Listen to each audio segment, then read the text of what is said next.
কল্পনা নির্ভর রচনা বৈচিত্র্য। নিচে কয়েক ধরনের কল্পনা নির্ভর রচনার তালিকা দেওয়া হলো। এসব কল্পনা নির্ভর রচনার বৈশিষ্ট্য কি জানে কলামে লেখো। লেখার পরে সহপাঠীর সঙ্গে আলোচনা করো এবং প্রয়োজনে সংশোধন করো।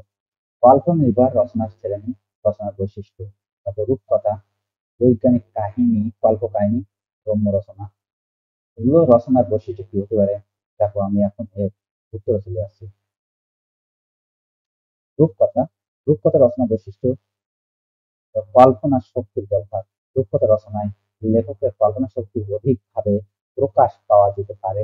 এই রচনা অসংখ্য কল্পনার প্রাণতে যাওয়া হয়, যা পাঠকদের আনন্দ এবং আকর্ষণীয়তা অনুভব করার সুযোগ সৃষ্টি করে। ২. লেখকের ভাষায় দক্ষতা। রূপকথা রচনায় লেখকের ভাষার দক্ষতা অত্যন্ত গুরুত্বপূর্ণ। ভাষায় সুন্দর এবং সমগ্রভাবে অবস্থান করা এই ধরনের রচনার বৈশিষ্ট্য ব্যক্তি। ৩. লেখকের কথাবার্তার সাহসিকতা। রূপকথা রচনায় লেখকের কথাবার্তা সাহসিক এবং ব্যক্তিগত হতে পারে, যার মাধ্যমে পাঠকের বিচারের প্রেরণা সৃষ্টি হতে পারে। ৪. অদ্ভুত বিষয়ের পরিবর্তন। রূপকথা রচনায় অসংখ্য সূর্যের মতো অদ্ভুত বিষয়ের পরিবর্তন দেখা দিতে পারে, যা পাঠকদের আকর্ষণীয় এবং উৎসাহিত করে। ৫. মহৎ ধারাবাহিকতা।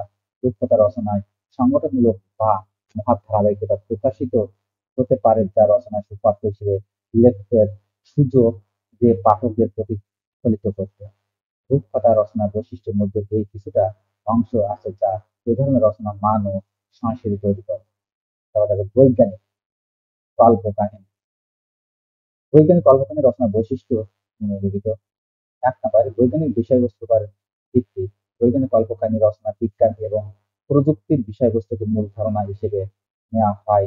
এই ধারণা কল্পকাহিনীতে অনুসন্ধান এবং পরীক্ষা বৈজ্ঞানিক মেথডের মতো করে নেওয়া হয়। ২.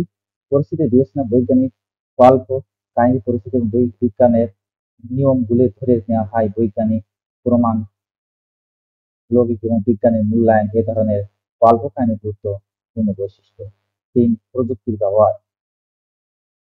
বৈজ্ঞানিক কল্পকাহিনীর মধ্যে অনেকগুলো প্রযুক্তিবিদদের নতুন আবিষ্কার, উন্নতি এবং বিজ্ঞানী চিকিৎসা প্রযুক্তির ব্যবহার নিয়ে নির্মিত হয়। ৪. বিশ্বাসতা। বৈজ্ঞানিক কল্পকাহিনীর গল্পে সবসময় বিশ্বাসতা এবং স্বাভাবিকতা বজায় রাখা এ ধরনের গল্প অবাক ও অস্বাভাবিক ঘটনাবলী একটি বৈশিষ্ট্য নয়। ৫. বৈজ্ঞানিক সিদ্ধান্ত এবং সুপ্রসিদ্ধির মেলবন্ধন।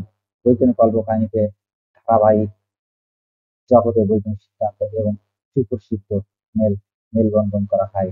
এই অংশগুলি সম্পর্কে বিবরণ দেয়া বৈজ্ঞানিক কল্পকাহিনী রচনার বৈশিষ্ট্য।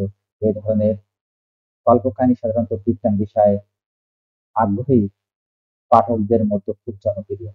রম্য রচনা।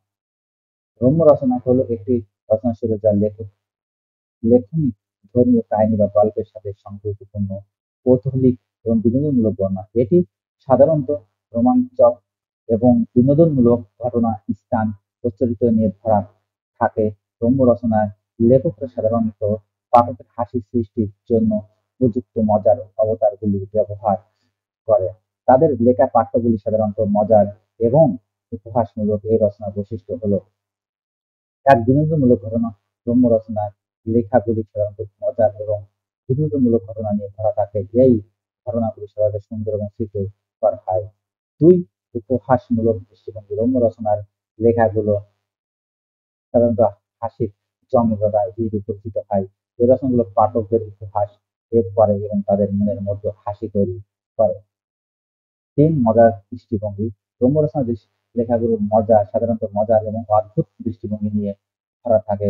এই দৃষ্টিভঙ্গি পাঠকদের আকর্ষিত করে এবং তাদের কাল্পনিক মনের মধ্যে ছিঁড়ে দেয়।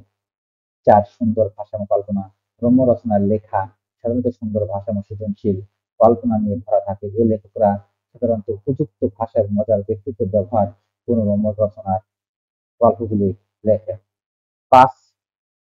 উপহাস এবং বুদ্ধিমত্তা। রম্য রচনার গল্পগুলি সাধারণত উপহাস এবং বুদ্ধিমত্তা নিয়ে ভরা থাকে। গল্পগুলি পাঠকদের হাসি দিয়ে তাদের মনের কোনো উৎসাহ বা রহস্যময় মনের মধ্যে জাগ্রত করে। রম্য রচনা গল্পগুলি সাধারণত বিনোদনমূলক, আনন্দমূলক এবং মনোরম হয়ে থাকে, যা পাঠকদের মনের ভালোবাসা পায়। আশা করি তোমরা এটি বুঝতে পেরেছ। তাহলে আজ এই পর্যন্ত। Thank you everyone.